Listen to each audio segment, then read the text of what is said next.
Muito bem, gente, estamos aqui há mais um dia com o podcast Luz e Esperança, trazendo a todos vocês que nos ouvem, que nos assistem. Então, boa tarde, bom dia, boa noite, paz seja convosco, que a paz que excede a todo entendimento, que a paz que só Cristo nos dá, esteja aí no seu coração, onde quer que você esteja nos vendo nesse momento. E nós trazemos agora mais uma edição do nosso podcast Luz e Esperança. Jesus disse para nós que ele era a luz do mundo e aonde ele chega não existe mais treva. E ele é a grande esperança. É a esperança que nós temos de termos dias melhores, a esperança de termos fé num Deus que tudo pode, e é exatamente a esperança em Jesus que nos mantém firmes diante das adversidades, das circunstâncias, dos problemas pelos quais todos nós passamos. E na edição de hoje, no nosso podcast Luz e Esperança, eu trago para vocês o pastor Jorge Luiz. Meu amigo, a Bíblia diz que existem amigos mais chegados que irmãos. É assim que eu considero o pastor Jorge Luiz. Eu o vi antes do chamado de ser pastor, ele que é um levita, toca violão, canta, é o único que deixa a minha voz boa em qualquer hino. Eu entro e ele vai junto. Mas ele é um homem que tem um carisma muito especial com crianças e juventude. Talvez se eu tivesse de defini-lo para vocês, eu puxaria essa habilidade tão linda, Jorge, que você tem, pastor Jorge Luiz, que você tem com as crianças e com a juventude, essa forma tão especial de agregar a juventude e as crianças, o que ajuda muito no reino de Deus, porque você está plantando a semente exatamente nas primeiras gerações. É casado com a pastora Adriana Cleia, é um craque em informática, teve uma experiência muito especial com Deus de cura, e ele vai trazer tudo isso para nós hoje no nosso podcast Luz e Esperança. Pastor Jorge Luiz, seja bem-vindo. Bem-vindo. Você que está assistindo aí, você deve ter ficado constrangido como eu com essa apresentação. Apresentação super. Você que é uma amiga que a gente tem que guardar para todos sempre. Uma mulher que tem mostrado através da sua vida quanto Deus é importante e impactante em todas as coisas que você faz. Me sinto lisonjeado de estar tendo essa oportunidade de falar com seus ouvintes, de falar com as pessoas que estão aqui assistindo esse podcast, dessa sua nova empreitada. Que Deus te abençoe. Amém. Então, falando em empreitada, conte pra gente, né? Como é a vida com fé. Você tem uma experiência muito linda com Deus também. Todos nós, né, que quando chegamos a certa altura, a gente tem muito a contar sobre os feitos do Senhor, sobre as realizações do Senhor em nossas vidas. Mas as pessoas que estão nos vendo, elas querem saber realmente quando é que você tem esse encontro com Jesus, qual é esse parâmetro que você tem antes de Jesus, depois de Jesus. Você toca violão muito bem, não é? E aí eu quero saber do que se trata. Ele tem só um defeito, né? Mas eu não vou contar. Quer dizer que eu sou flamenguista. É, flamenguista. Sabe? Contra Vascaíno, que está... Me desculpa os vascaínos, sabe? Mas tem um localzinho cativo para você na torcida do Flamengo. Como ela está indo? A gente dispensa. Os cruzmaltinos dispensam esse convite. Mas é isso, gente. Essa é a forma de ser do pastor Jorge Luiz. E eu quero trazer para vocês como alguém que tem uma alegria, tem uma disposição para a obra de Deus. Então, conte para a gente, Jorge, como foi que se deu esse seu encontro com Jesus, como é viver pela fé, e traz aí para a gente a sua experiência. É uma experiência de 56 anos de idade que é que eu tenho. A experiência por ter nascido numa família eclética na questão religiosa. Avós maternos ligados a raízes africanas, nessa mesma família, ligado ao catolicismo, bem enraizado, ao kardecismo também. Já na família do meu pai, já uma ligação um pouquinho para o lado evangélico. Então, a gente vivia nesse misto. E aos 8 anos de idade, eu fui à igreja congregacional em Aracaju, onde o pastor Benício estava pregando, e eu me senti parte daquele povo que ele estava pregando, e com 8 anos de idade, levantei a minha mão dizendo, eu quero aceitar Jesus. Só que a minha avó dizia, agora você não vai poder mais jogar bola. Agora você não vai poder mais vestir uma bermuda. E foi assim, a vida de uma criança na igreja, e aí comecei a minha vida assim, aos 8 anos de idade. E quanto à questão de fé, por que a gente continua? Porque o Senhor marcou a minha vida muitas vezes, não só através do que ele me deu financeiramente, me deu com amigos como você, mas o que ele me fez com a minha saúde durante a minha trajetória de vida. Minha mãe conta, mas meu pai, que logo cedo eu tive aquilo que chama de 7 capas de feridas, né? Que era comum nas crianças no século passado, né? Que eu sou de outro século, né? No século, você também é. No século Não me passado. coloque no seu século. No século passado, onde nós estávamos assim. Então, era aquelas feridas que, infelizmente, a farmacologia não alcançava, não tinha solução, e aí era tratado com remédio de mato. Sim. Fui curado com sambacaitá. Não sei nem o que é isso, mas era o nome que foi dado ao mato, que tomava um banho, e aí ficava bom. E aí foram passando os anos. E quando eu já estava quase com os meus 18, 19 anos, eu tinha batido a cabeça numa parede e criou um coágulo.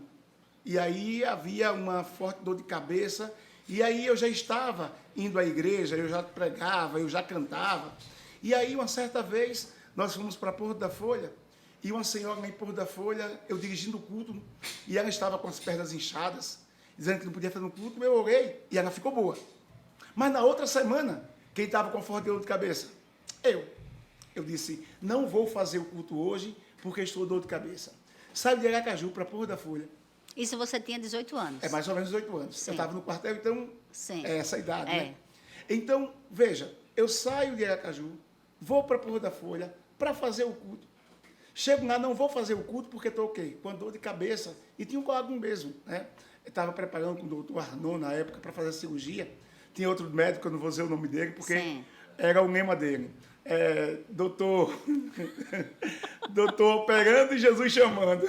Misericórdia, Jesus. Aí eu disse, Então ele não era o médico dos médicos. Ainda bem que você teve um Claro encontro que com o não. médico dos médicos. E aí a moça disse assim, eu não acredito nesses crentes. Como é que ele ora para eu ficar boa? E ele mesmo não ora para ficar. Eu disse, eita Jesus, e agora? Já não é mais comigo. É com o Senhor. Sim.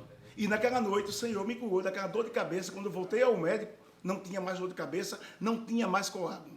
Foi a primeira experiência que eu tive, que vi o Senhor operando na minha vida assim de uma forma grandiosa.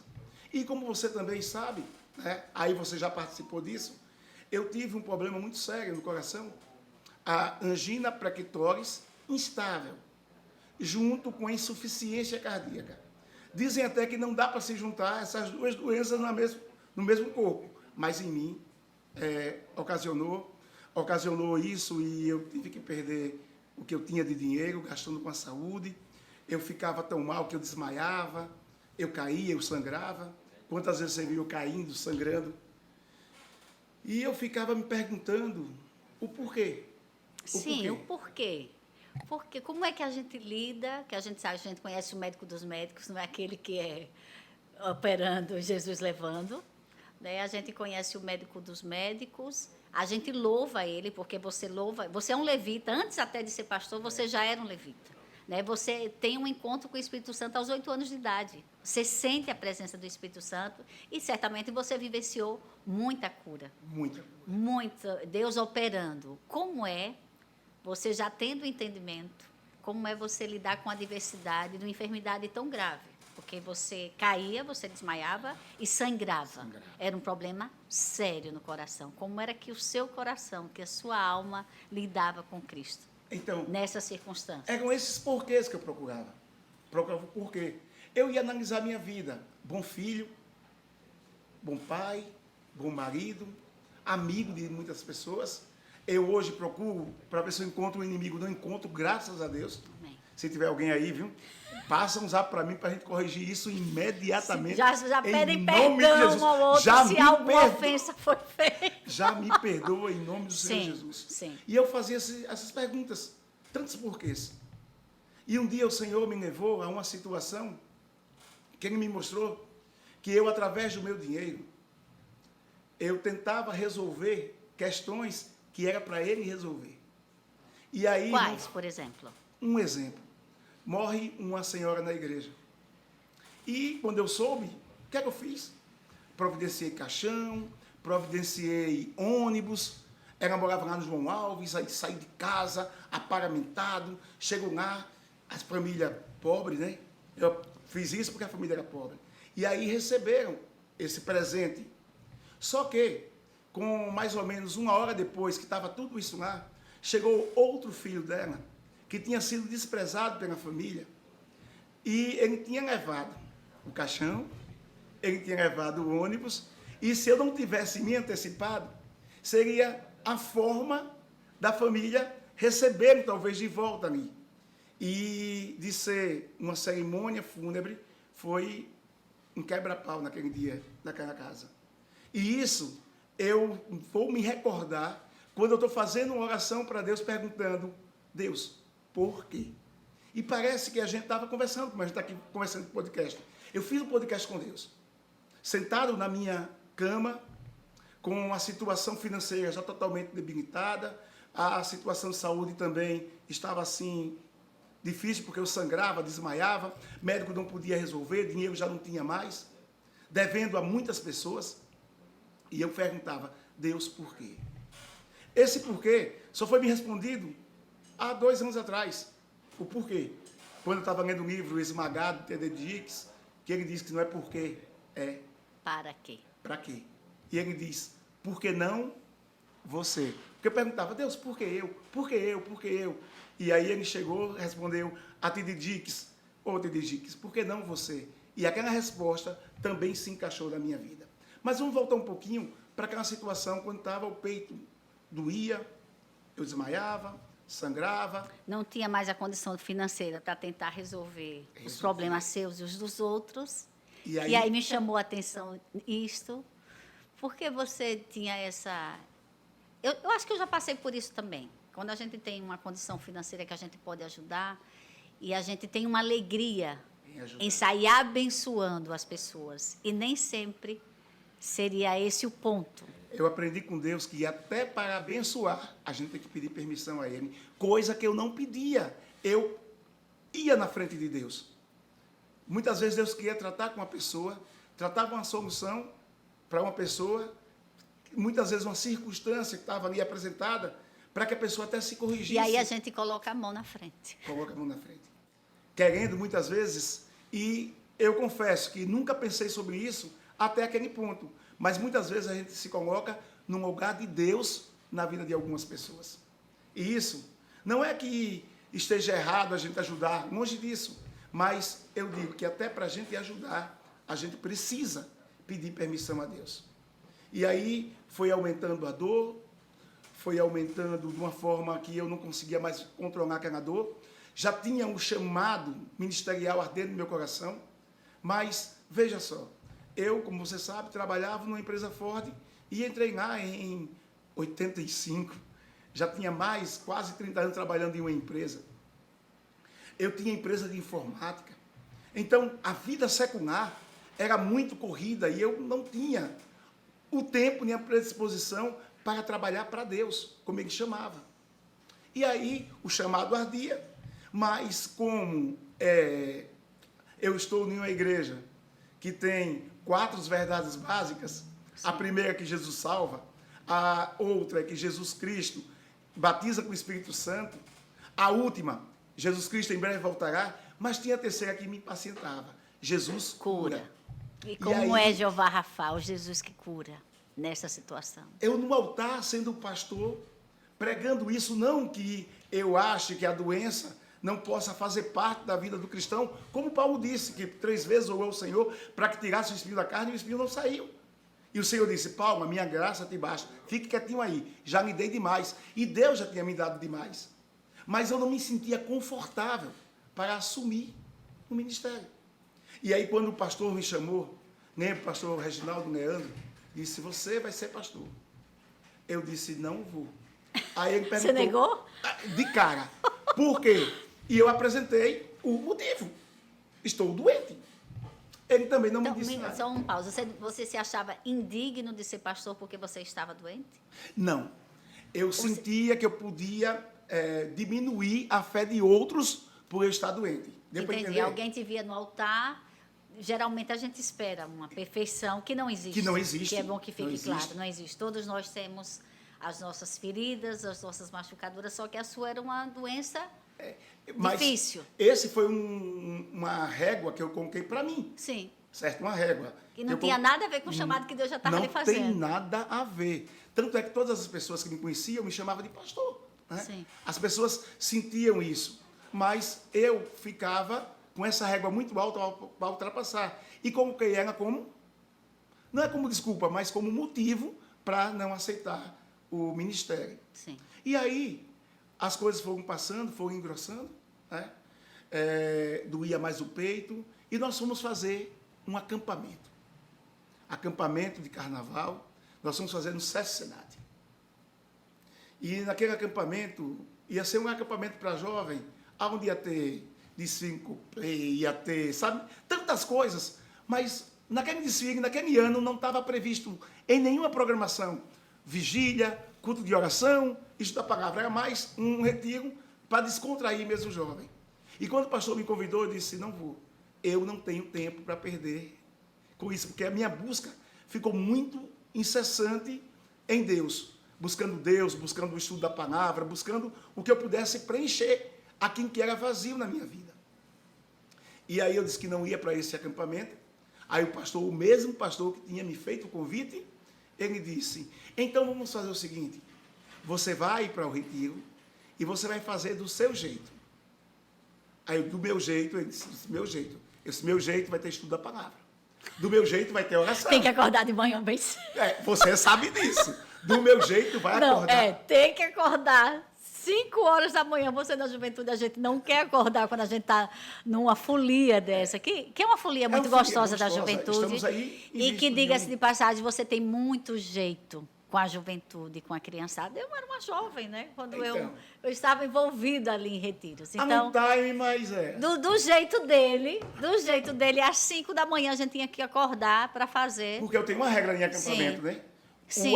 O dormir é seu. Você dorme a hora que você quiser no acampamento. Mas 5 da manhã tem que estar acordado. Agora, o acordar é meu. Muita gente não lhe olhava com bons olhos. Então, mas ele disse, dá para fazer. Sim. E aí nós fomos para o acampamento, chegamos no sábado, fizemos aquela abertura, e no domingo eu marquei uma vigília.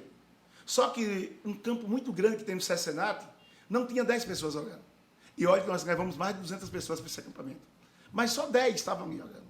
E mais, quem quer, vai. Sim. Na segunda-feira, marquei outra vigília.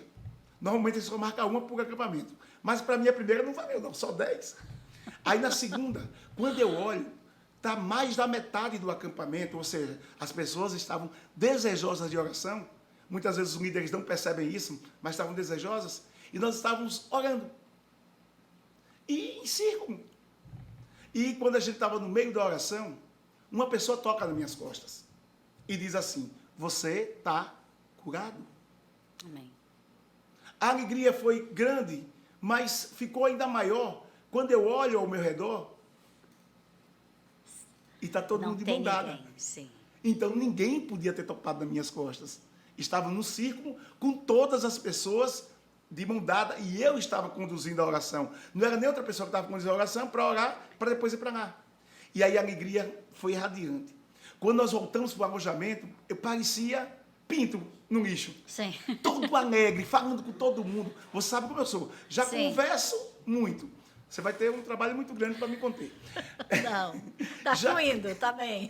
Já converso muito. Sim. Aí eu voltei muito alegre para o alojamento. Eu deito. E se estava doendo antes, Adriana Oliveira, doeu mais. Doía, que eu não sabia mais o que fazer. Aquela alegria que eu estava, ela se esvaiu. Foi embora assim, não passar. Com lágrimas nos olhos, eu fui até o Bornal, onde estavam os comprimidos. Eu tomava aqueles beta-bloqueadores, né, para poder minimizar a dor. Algumas vezes, quando eu ia para o hospital, que eu desmaiava na rua, que me levava para o hospital, eu era tratado com morfina para passar a dor, gente, porque doía demais. E aí a alegria foi embora, peguei os remédios e fui tomar. Mas antes de tomar o remédio, eu fui falar com o meu papagaio. Você conhece meu papagaio? Conheço. Rodolfo, que não é papagaio. Que não é, é macho, é fêmea. É fêmea? É. E só Eu foi não sabia. descoberto isso séculos depois. Eu coloquei o nome dele. Meu papagaio está com 32 anos já, vai fazer 33 anos. Sim. Peguei um peroquinho aqui no mercado, o pessoal estava jogando ali fora. E aí o bichinho, sem pai, sem mãe, sem era de beira, tomei de alguém para poder cuidar do bichinho. E até hoje está no seu IVA até. E aí fui falar com o meu papagaio que eu levo para o acampamento. E aí peguei o copo com água e fui tomar o remédio. Quando eu estou tomando o remédio, veio uma voz no coração e diz: você prega tanto que eu curo, mas não confia em mim. E agora? E agora o que fazer? Eu fui ao banheiro, peguei a cartela do comprimido, abri todos os comprimidos, joguei no vaso sanitário, dei descarga e voltei para o alojamento. Morrendo de dor. Sangrando ainda mais. Se estava doendo antes, doeu agora muito, mas muito mais. E aí, eu fiz uma oração de desesperado, que eu espero que ninguém que esteja ouvindo, vendo, aqui curtindo esse seu podcast, faça. A oração foi a seguinte: Deus, ou me cure, ou me leve. Coisa que a gente não pode fazer com Deus. A gente não pode botar Deus na parede, mas o desespero era tão grande que foi esse o meu pedido. Você diria que a dor gritou mais alto. É tipo, Jesus, filho de Davi, tenha misericórdia de mim. Eu acho que foi maior. Porque pelo menos estava pedindo misericórdia, estava pedindo a morte.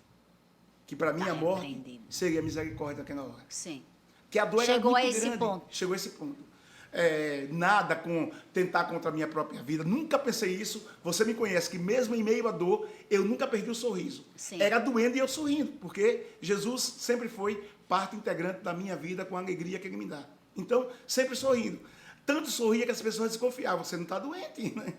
Porque era a minha maneira de até combater a dor, me alegrando com qualquer coisa. Então, uma das formas de combater a dor para um homem de fé é a alegria. E saber que Deus está me Saber sustentando. que Deus está nos sustentando. E isso eu sabia. Sabe que eu passo por isso, né? Eu sei passo pela prova alegre. Eu sinto uma alegria diferente. Às vezes eu até penso, as pessoas dizem, você tem uma força. Um dia desses mesmo eu estava recebendo uma mensagem, várias mensagens eu recebo nesse sentido, e a maioria de mulheres. Eu queria ter essa força. Eu queria entender como é que é essa força. Você está sempre de cabeça erguida. E, às vezes, na verdade, eu procuro. De onde... Não vem de mim a força. Não vem, né? mas... Essa força vem do Senhor. Então, quando nos vem alegre, eu me identifico muito quando você fala isso, porque mesmo mediante a dor, a alegria que o Senhor nos traz, ela é tão tremenda que a gente consegue passar para as pessoas a alegria que vem dele. Então, a gente é só o canal. O Senhor manda alegria, passa por nós, a gente fala, a gente age, mesmo com as nossas dores. Talvez isso se dê por nós conhecermos a palavra do Senhor.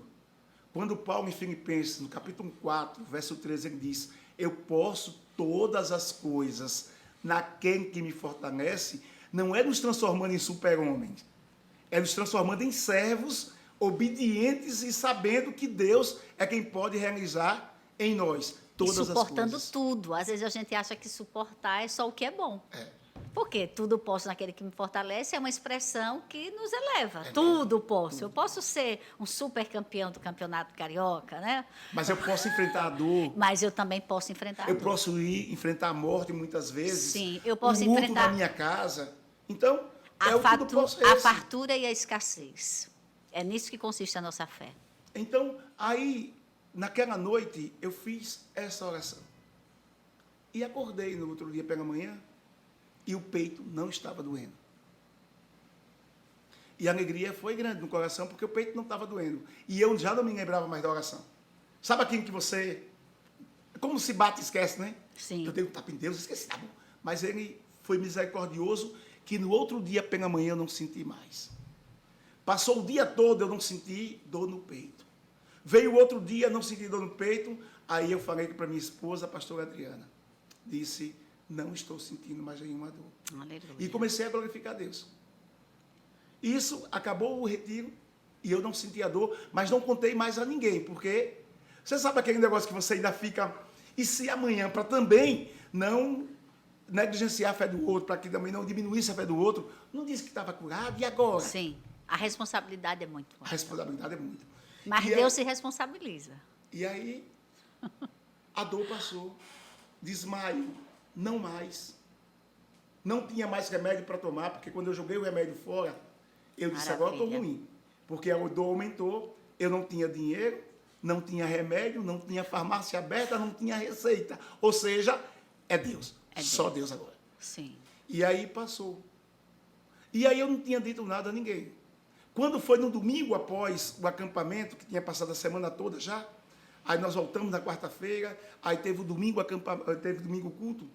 E aí o pastor disse, o mesmo pastor que tinha me convidado para o ministério, o mesmo pastor que tinha me convidado para ir para o acampamento, que disse que eu podia fazer no acampamento do meu jeito. Aí ele disse, quarta-feira eu quero conversar com você. Tranquilo. Eu fazia um louvor na igreja, acabei de fazer um louvor, ia para casa, porque nesse período a minha esposa fazia UNITA, estava terminando a UNITA ainda, curso de Direito, ela não foi ao culto nessa quarta-feira, e ele disse assim, estou precisando de você para assumir uma igreja. Chega ao chamado, não tem mais como dizer não. Não, porque a desculpa que eu tinha, o motivo que eu tinha, é que Deus não tinha me curado. Na hora que ele disse isso, me veio à mente o quê? Não posso porque estou doente. Aí veio a resposta de Deus. Foi aí que eu soube. Deus me curou. Ele disse, eu curei você. Isso foi bem forte no meu coração. Maravilha. Eu curei você. Aí minha resposta foi, pastor, vou conversar com minha esposa e hoje à noite ainda lhe dou o retorno. Mas como servo obediente que eu sempre fui, eu tive alguns pastores da minha vida, e alguns podem estar assistindo hoje, e eu posso mandar alguém voltar, qualquer pastor meu, e perguntar, como foi Jorge Luiz como ovelha? Porque o que eu peço é que Como é o Jorge Luiz como ovelha? Então, obediente e tudo. Eu podia até ver que o que o pastor estava mandando, na minha ótica, era errado. Mas servo não questiona. Servo obedece. Obedece a palavra de Deus, independente de quem esteja à frente. Quem estiver à frente. Então, eu não media. Eu já tive, imagine, 56 anos de idade, 48 de crente já, certo? Quantos pastores já passaram na minha vida?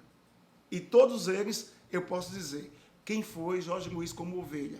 E até minha oração é essa. Senhor, me dá ovelhas como eu fui ovelha para o pastor. Que tipo de ovelha você pede ao Senhor? Igualzinha a mim. Que fala um pouco menos. Que fale... A Mas ovelha que fala menos é a ovelha que canta, é a ovelha que é que tem disposta. menos resenha do povo. Sim. Porque eu não culto que resenha do povo. Então, Sim. assim. Maravilha. Então, era essa o motivo que eu tinha, e esse motivo eu já não tinha mais. Eu disse que ia conversar com a minha esposa, mas eu tinha que fazer uma coisa antes. Aí liguei para um pastor que, sabe, todo mundo, eu tive vários pastores, mas tem aquele pastor que você diz, esse foi o meu pastor da infância, Que da às vezes adolescência. diz que foi pai na fé, enfim. Pai na fé, aquele que segurou a bronca, aquele que abraçava. Aí eu liguei para ele. Aí eu disse, recebi um convite. Aí um disse, pastor Marcos Gomes, ele está em Garanhuns agora. Ele disse, você não recebeu um convite. Você recebeu uma ordem. Forte. Pronto, ele não disse mais nada, só isso. Aí eu falei também com o pastor Zé Carlos, que você conheceu, Sim. que foi pastor aqui na cidade, aqui Sim, Instância. na quadrangular Instância.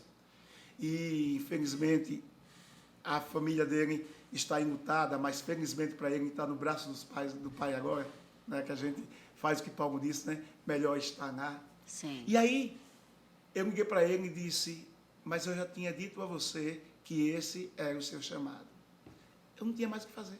O seu pastor. O meu pastor. O primeiro pastor e primeirão. o último pastor. Veja. Sim. Eu fui nas duas lacunas. Quem tinha me conhecido na infância e quem já tinha me conhecido cheio de problemas, cheio de dores. Já tinha passado por todas as adversidades. Adversidades. Então, era aquilo que podia balizar. E aí ele disse isso, e eu liguei para o meu pastor, conversei com minha esposa.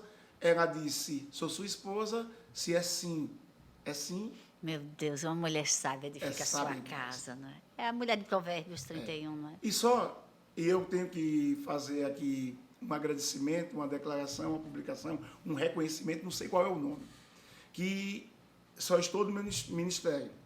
O meu ministério só é tão frondoso, só é tão bem visto, porque eu tenho uma mulher ajudadora ao meu lado, sabe? Aquela ajudadora mesmo, A do sim, vamos. A do não, não vamos fazer, certo? A do talvez, vamos pensar, mas tudo em conjunto, tudo em comum acordo. Isso faz muita diferença para um pastor. Ter uma mulher sábia, que também hoje é pastora, né? Sim, Então, e tem edificado muito o ministério, né? Tem contribuído de forma... muito, muito, muito. E meu Eu ministério, observo tudo, graças a Deus, né? Ela é minha amiga, né? é muito Mas eu sólido. observo a mudança, né? A mudança em todas as formas, de todas as formas. E é importante você trazer isso, né? Porque muitas vezes o homem ou a mulher tem o chamado e às vezes ele se prende porque às vezes, sei lá, você teve o cuidado de dizer, não, eu vou consultar minha esposa, mas você já tinha a sua decisão. Tinha isso, Não é? O chamado estava ardendo no E às coração. vezes existe esse cuidado tanto do homem quanto da mulher quando vem o chamado, porque não sabe como é que a pessoa vai receber, porque há muitas renúncias. Quando a gente aceita Jesus, é muita renúncia. Mas eu confio num Deus que Ele é um Deus de confirmação. Se na minha casa a gente tem a palavra de Deus como centro, então o mesmo Deus que fala no meu coração... O mesmo Deus que lhe chamou foi o Deus que disse, ela vai contigo. Amém. Então, a gente pergunta, até porque, eu pensei, a gente não pensa, a gente pede essa confirmação. Sim. E foi o que aconteceu comigo, foi o que aconteceu com ela. Vamos. Vocês lembram, nós estávamos aqui em Estância. Eu fui trabalhar na Superintendência de Trânsito em Propiá, na SMTT de Propiá, saí daqui direto para lá. É impressionante o trajeto que Deus vai fazer. Ela passa num concurso para professora em Lagarto. Ela sai de Propiá para trabalhar em Lagarto. Ela faz isso durante um bom período. E aí, sem que nem para quê, melhor, Deus age. Deus fazendo Deus o escreve, trajeto, sim, Deus escrevendo escreve a o final, história. a gente não sabe. Exatamente. Eu costumo dizer que Deus, como Ele não tem tempo, Ele não tem passado, não tem presente, não tem futuro. Sim. O tempo de Deus parece uma bagunça para a gente, mas Sim, ele já sabe o fim, então. sabe o fim. A gente é que tem ontem, amanhã, Como hoje. é que vai ser daqui a 2 horas? Mas o que a gente vai Deus fazer? tem tudo. Sim. Ela estava trabalhando em Lagarto, tinha que pegar 6 horas de ônibus por dia de Lagarto a Propiá, é longe. Sim. E aí, por graça e misericórdia de Deus, a gente está numa igreja lá em São Francisco, que você conheceu, uma igreja frondosa, uma igreja voando. Povo São Francisco, Deus abençoe vocês. Uma igreja Unida, né? Era muito Unida. bonito aquele calor. uma cidade com 3.600 habitantes, a nossa igreja tinha mais de 110 Gente, eu fui pessoas. visitá-los lá em São Francisco. Não parava, a casa do pastor não parava. Chegava os irmãos o tempo todo, as irmãs chegavam com um lanche, com uma comida típica. Eu fiquei impressionada com aquilo. Eu disse, meu Deus, que coisa linda. Em São Francisco, o portão não ficava nem fechado. Deus só lhe dando ovelhas que não lhe deram muito trabalho, né? Não, graças Lhe a Deus. deram muito amor, Muito amor. né? E como Deus é bom, o pastor das ovelhas. Resposta de oração. Me dá ovelha, então. Resposta de E oração. qual foi a oração? Me dá ovelhas? Como eu fui, Como meu eu pastor. fui. Então você tinha segurança de que você tenha sido uma excelente ovelha. E eu peço a eles que, enquanto o pastor vem, pergunte como foi como ovelha. Obediente, trato, um pouquinho levado, né? Eu só peço- Disponível. Aí, quando eu vejo que está bem levado, como eu fui, né? Porque eu aprontava muito na minha adolescência, na Aí minha você juventude. chama. Mas coisa de adolescente, coisa de juventude, não coisa que desabonasse a fé, que contrariasse os princípios cristãos. Então, eu sempre percebi isso. E aí, era nesse trajeto, Propiá, Lagarto, aí vem um chamado dizendo assim, vocês vão pastorear aonde, Adriana? Aonde, pastor Aonde? Jorge Luiz? Vocês vão pastorear na cidade de Lagarto. E ninguém sabia, ninguém se incomodava, porque não sabia da nossa deficiência ou dificuldade. Dificuldade, sim. Da nossa dificuldade de sair de Propiá para vir para Lagarto. Sim. E vem um chamado assim, você vai pastorear. Era Aí algumas também. pessoas disseram, mas Lagarto é muito difícil, a cidade é muito difícil, o ministério é muito difícil. Mas, em nome do Senhor Jesus, agora no dia 31 de janeiro, nós fazemos 6 anos na cidade de Lagarto. E eu posso dizer que a cidade de Lagarto tem nos abraçado, tem nos amado, a igreja tem crescido, você foi lá recentemente, a igreja tem crescido, e eu digo que um povo que o Senhor colocou na minha mão para que eu tomasse conta, até ou ele ir, ou o povo. E algo Chega que me até chama a aí. atenção, a igreja tem crescido, e o que me chama a atenção no seu ministério, pastor Jorge Luiz, é a sua habilidade com a juventude e com as crianças. Né? A gente chega ali na igreja, por onde você anda, você vai ver jovem e criança. Nesse mundo hoje que a juventude ela tem princípios apresentados a ela de todas as formas, através das redes sociais. A gente sabe que hoje é um portal para tudo, né? A gente tem que ter muito cuidado com nossas crianças e adolescentes. Mas, assim, eu vejo no seu ministério uma aproximação muito especial de crianças e adolescentes. Eu estive lá em Lagarto, gente, com eles. Daqui a pouco eu estava com um monte de jovem no carro. E daqui a pouco eu já estava com a linguagem dos jovens. Eles já estavam achando Já chamando você de tia. Vai me chamando de tia. Gente, é uma coisa impressionante. Embora as crianças são muito apegadas a mim, eu tenho isso também. Mas por que eu trago isso ao ponto? Porque o evangelho sendo levado para a criança, adolescente e para a juventude, e isso eu vejo no seu rebanho, vamos dizer assim, primeiramente no rebanho de Deus, mas eu vejo essa sua habilidade, esse seu carisma, exatamente nessa área que é tão delicada. Embora você tenha conhecido Jesus aos 8 anos de idade, você sabe que hoje é difícil a gente estar mostrando. Existe uma expressão que eu não... É bem difícil de falar, mas que diz assim, filho de crente não é crente. E abrindo aspas, de que crente é aquele que crê em Deus, né? Geralmente falam dos protestantes, vamos falar assim. Mas crente é aquele que crê em Deus, independente da religião da placa. Então, como é essa sua... De que forma? Qual foi a estratégia? Qual é a estratégia que Deus lhe dá para você lidar com a juventude e com a criança? Você tem uma igreja jovem, Veja, em tempos modernos. você falou aí do meu histórico, dos meus 8 anos. Então, a primeira coisa, eu queria ser um pastor para tratar as crianças do jeito que eu queria ser tratado. Já começa por aí. Depois, esse mesmo pastor, o pastor Marcos, ele me disse uma frase que eu guardei no meu coração, porque a gente tem que guardar algumas coisas. Ele disse, quando você chegar na igreja, que você vê as crianças gostando do pastor, fique ali, porque a criança é sincera. A Sim. criança não tem máscara. Se ela não gostar, Se já ela era. não gostar, acabou-se. Então já desconfie de quem criança não gostar. Certo que uma ou outra são birrentazinhas, né? Sim. Talvez ela não goste, mas na totalidade, em uma régua normal, a maioria vai gostar de você. Então foi uma das coisas que eu comecei a observar. E aí eu disse, quando eu for pastor, eu quero ser pastor de ovelha. Eu sou um pastor, Adriana, se uma pessoa faltar o culto de ceia, eu vou levar ceia na casa dela. Por 2 motivos. O primeiro motivo, ela foi impossibilitada de ir à ceia por uma doença, por um problema, alguma coisa assim. Então eu tenho que fazer assistência pastoral, eu levo a ceia. Mas vamos supor que ela não foi por nada disso. É aí que eu tenho que ir, porque essa ovelha não pode estar se perdendo. E eu preciso Ou recuperar. pode estar ali ferida, você não sabe qual é o machucado. Motivo, E mas- como diz a Escritura, Jesus nos ensinou, deixa as 99 no aprisco, porque Aprisco. estão seguras e vão em busca daquela que se perdeu, Só que eu vamos tenho um dizer assim. conceito um pouquinho diferente nessa questão da gente ir atrás. Sim, Veja, eu vejo lá em Lucas capítulo 15, quando Jesus ele fala das 3 parábolas de coisas perdidas, uma de coisa, uma de animal, outra de gente. Quando ele fala da dracma perdida, ele fala dos nossos bens que a gente procura diligentemente. Mas eu quero trazer agora as outras 2 parábolas, sim. a da ovelha e a do filho. A ovelha era a ovelha. Jesus disse que o pastor foi atrás. Em busca. Porque ela se perde. Ela se perde. Ela Quem não se sai perde- porque quer. Ela não sabe. Alguma ela se coisa a perdeu. impediu isso. Alguma coisa atrapalhou. Isso. Alguma coisa a desviou. Sim. Alguma coisa chamou a atenção dela. Ou a machucou e ela Ou ficou a no meio machucou do caminho. no meio do caminho. Então, da ovelha, o pastor vai atrás. Do rebelde.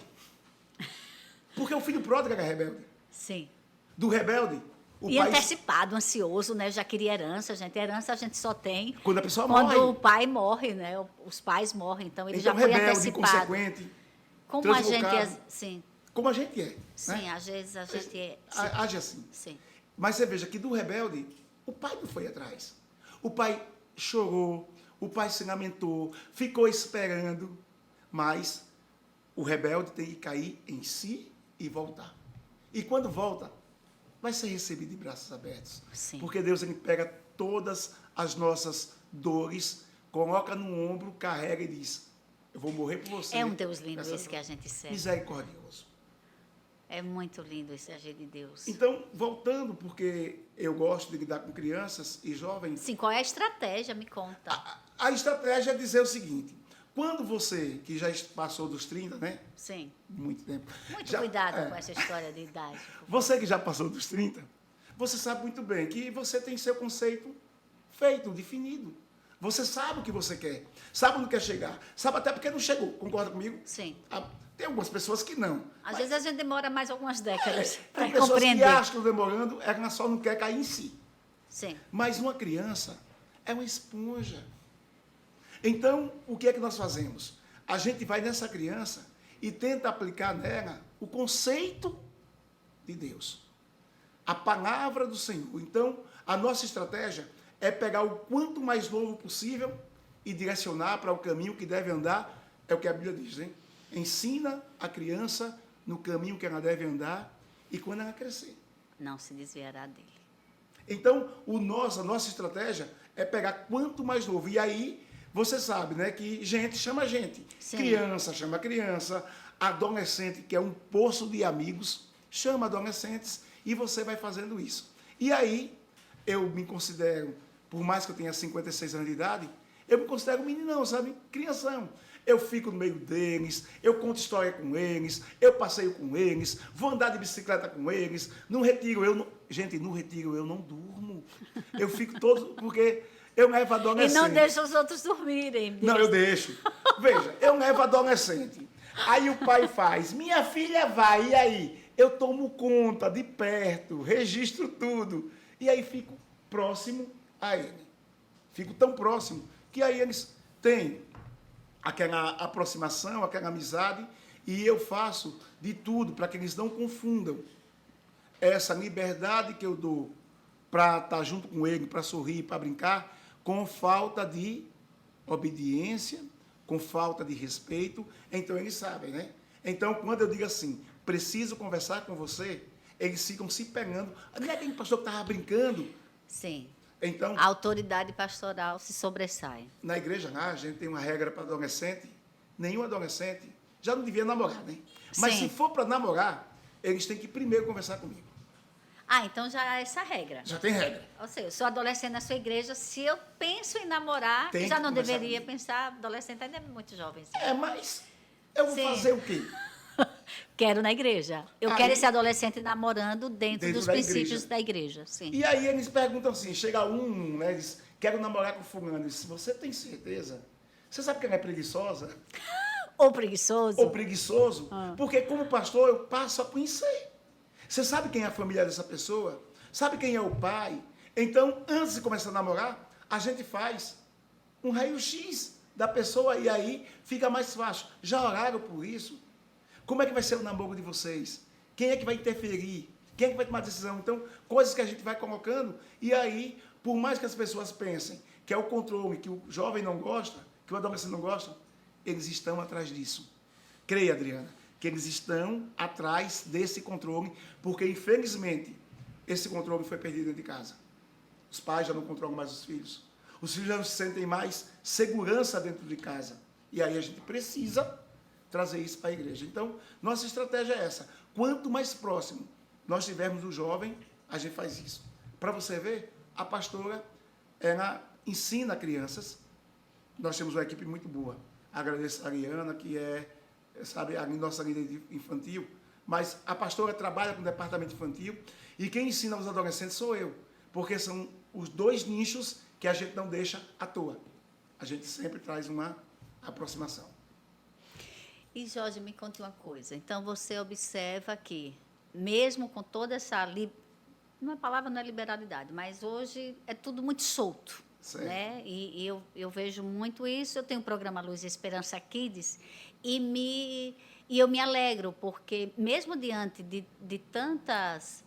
da criançada e dos adolescentes, a própria juventude está meio... É como você disse, é como se eles estivessem eles estão carentes, então qualquer coisa que apresenta para eles pode ser que, aparentemente, entre aspas, venha trazer essa carência, mas o que eles precisam mesmo é de princípio, é de amor, é de alguém que acolha, que escute. Até controle, né? Sim, de controle. Então, eu vejo isso também no programa Luz e Esperança Kids, que é dia de sexta-feira, mas que toda a criançada acompanha durante toda a semana o programa. E isso só ressalta isso, de que a criança, quando ela é ensinada, quando ela é acolhida, ela cresce, sim, dentro dos princípios do Evangelho. E uma das coisas que a gente pede é de deixe as crianças Serem crianças, é. Por isso Então, que a gente se mantém criança, não é? Lá na igreja mesmo, quando a criança está correndo, criança não atrapalha o culto. Quem atrapalha o culto é adulto. Fique quieto. Esse atrapalha. Mas a criança... Sabe você me falando isso, eu fico imaginando exatamente quando Jesus falou isso. Você imagina, era uma multidão atrás do mestre. Uma multidão. E as crianças estavam... E as crianças eram loucas por Jesus, né? Porque se a gente é carne, a gente que é carne, que é humano, embora Jesus também é assim, embora com toda a luz que ele tinha diferente da nossa, quando a gente vê uma criança perto da gente quer que a criança venha para se aproxime mais. E eu fico imaginando essa cena, os discípulos inquietos, como alguns irmãos ficam nas igrejas, inquietos. Fique quieto, menino. Imagina Pedro, gente. Imagina Pedro com toda aquela delicadeza. Criança, sai daqui. Sai daqui. E Jesus, de forma maravilhosa, nos ensinando, diz: deixa as criancinhas virem a mim. Não é? Então, você diria que o seu ministério consiste nisso? Deixa as criancinhas virem a mim. Criança tem que ser criança. Por isso, na nossa igreja, nós não tínhamos um espaço digno para as nossas crianças. Nós fizemos um aluguel até que, na época, ficava muito pesado para a gente. A gente fez um aluguel, uma casinha difícil. Tivemos que destruir ela todinha, reconstruir ela toda para fazer uma igreja só para as crianças. As nossas crianças vão hoje para ter o espaço delas, pessoas treinadas para elas. E isso a gente vai ensinar a criança leva o pai à igreja, não leva o pai à igreja? Qual é o tio, qual é a avó, qual é o padrinho que não quer ver uma criança se apresentar, a criança chamar? Então é o nosso maior evangelizador, é a criança, nosso maior missionário é a criança. A criança dentro de casa, ela faz missões que a gente não consegue chegar, e ela chega. Então, essa é a nossa estratégia. A nossa criança, ela é bem assistida. E aí, nós só vamos trocando, né? A criança passou para junior, passou para adolescente, é jovem, para quando chegar na fase adulta, a gente tenha adultos com a cabecinha melhor. Adultos que olhem a vida como a vida realmente é. Adultos que acreditem que tem um Deus no controle de todas as coisas. Adultos que sejam fortalecidos por Deus. Que veja que o dinheiro, como eu falei, não é solução para tudo. Posses, para muita coisa resolve. Gente, se disser que dinheiro não resolve, resolve muita coisa. Mas ele não pode ser o centro, né? Não pode ser a nossa busca diária. Não pode ser a nossa busca diária. Até porque a gente tem o Deus da prata e do ouro. Então, a palavra de Deus diz que buscai primeiro o reino de Deus e a sua justiça, e todas as outras coisas vos serão acrescentadas. Vamos para o nosso bate-pronto, pastor Jorge Luiz? Cuidado, que história maravilhosa. Cuidado, não, que história maravilhosa. O exemplo de alguém que encontra Jesus aos 8 anos de idade, um homem que foi empresário, que conheceu, né, a fartura e a escassez, que se predispôs através de um violão na mão e uma voz, né, a adorar a Deus, a pregar a palavra de Deus, recebeu o chamado, diz não, primeiramente, por achar que pelo fato de estar com enfermidade não está pronto para ser, mas Deus, não, eu quero, você vai ser pastor e eu vou lhe curar. A única pessoa que me acha violonista é você, viu? Eu acho você o maior violonista, porque eu canto o quê? Você canta bem. Eu canto o quê? Quando eu coloco uma nota, eu vou numa nota que eu nem sei qual é, porque você sabe que meu sonho é chegar assim, me dá um ré menor, por favor, né? Ou um lá, eu não sei qual é o meu tom. Depois de programa de rádio, eu nem sei mesmo, porque às vezes eu estou no grave, às vezes eu estou no médio, enfim. Mas eu sempre fui aguda, então vamos que vamos. Tem o hino certo, o violonista que acompanha. Tá ótimo. Vamos para o nosso bate-pronto. Eu digo uma palavra que vier à mente. Você fala para mim. Cura. Deus. Adriana Clea. Amor da minha vida. Paz. O que eu estou sentindo ultimamente. Amém. Criança. Razão do meu ministério. Jeová Rafá. Esse só pelo nome dele, cura na minha vida. Amém. Jerusalém, Um sonho de mar. luz e esperança. Um programa que tem enchido vidas.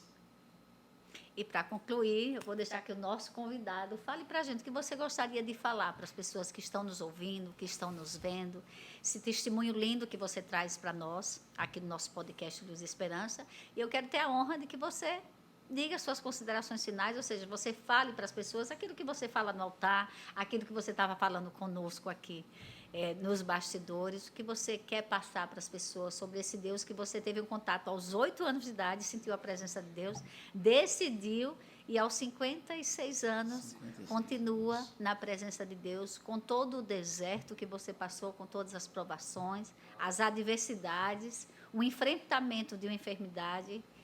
Ouviu a voz de Deus, olha que experiência maravilhosa. Ouviu o próprio Deus dizer, você acredita que eu curo ou não?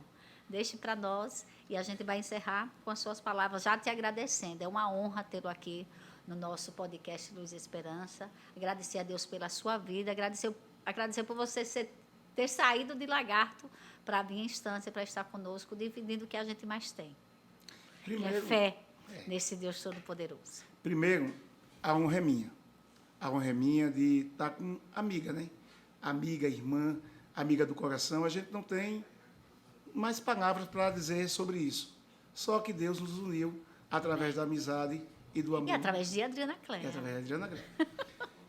O que eu tenho para dizer para você que tem nos escutado, tem nos visto, é que sem Deus, nem tente. Durante a minha jornada, pensei algumas vezes tentar sem Deus, mas todas as vezes Ele me chamava para perto. Estou com 48 anos e nunca me desviei do caminho do Senhor porque não queria tentar sem Ele. E talvez hoje Ele tenha respondido às minhas orações porque Ele sabe, Ele vê em mim uma pessoa que quer adorar, quer servir, quer seguir o caminho que Ele separou para nós. Então, se eu tenho alguma coisa para dizer para você, é que o mais rápido possível, entregue a sua vida a Jesus. O mais rápido. Não porque Ele é um Deus que cura. Não porque Ele é um Deus que nos dá uma condição financeira boa. Não porque Ele é um Deus que nos alimenta, a princípio, que não deixa faltar nada, como Davi disse no Salmo 23, o Senhor é meu pastor e não falta nada. Mas porque Ele salva. Ele quer tirar nossa vida do lamaçal do pecado, transportar para o reino do amor dEle, nos tirar de uma situação de inferno, porque é uma coisa que não é pregada hoje, mas existe, para nos levar para o céu. Ele quer os seus filhos junto com Ele. E só tem um jeito, que é aceitando a Ele como único e suficiente Salvador. Não perca tempo. O Senhor está voltando. Algumas pessoas vão dizer, desde que eu sou criança, escuto isso. Hoje mesmo, muita gente recebeu a contagem regressiva e muita gente voltou para o Senhor. Ou melhor, Jesus voltou para 1, 2 pessoas, ou milhões hoje em todo o mundo. Jesus voltou. Mas um dia Ele também vai voltar nos céus e todo olho verá, toda língua vai confessar que Ele é Senhor. Amém.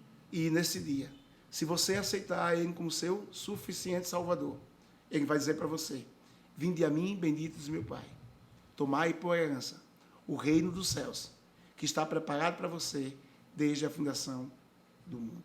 Que Deus nos abençoe. Eu tenho uma forma de terminar os meus cultos, não como Luz e Esperança termina, que é de outro jeito. Eu lá digo assim, Deus é bom, e a igreja responde, em todo tempo.